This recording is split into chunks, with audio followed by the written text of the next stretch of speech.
Hello everyone, this is Dan Gramza and welcome to Gramza Market Studies for Tuesday, January 15th. Well, we had some rocky road action here in the stock indices. They did back off a bit like in the NASDAQ market. This represents Asia right now, and I do look for follow through to the upside in the stock indices, especially here in the NASDAQ market. Moving on to the currencies. Well, if you look at the euro, it is trying to firm up a bit. It held its own. The overall structure is bullish. I'm looking for an up day in that market.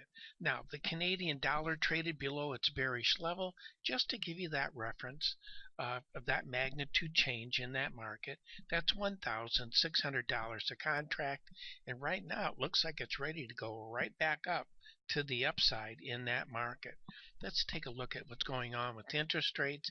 And in the 10-year notes, I'm bearish on this market, and I do look for a down day in that market on Tuesday. And in gold. Gold, I'm very neutral on. I just don't see a strong reason for a big rally or break. And this is a very neutral setup. It's trying to go higher. I just don't think there's paper behind it. And is that the same situation when it comes to crude? We're now sending some of our crude back to China. They've stopped purchasing it. Now they're starting that up again. Maybe it's a sign of more things to come. But in this market, the overall structure also is bullish. And it did trade below its bearish level. The magnitude change in this market, again, just to give you a reference, is $4,900 a contract. And I do look for a muted follow through to the upside, but basically an inside type day.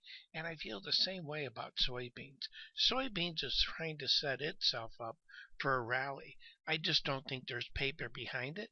I'm not looking for a strong move at all to the upside or the downside in that market. And that concludes today's market studies. Thank you for being with me. Look forward to being with you again tomorrow. In the meantime, take care.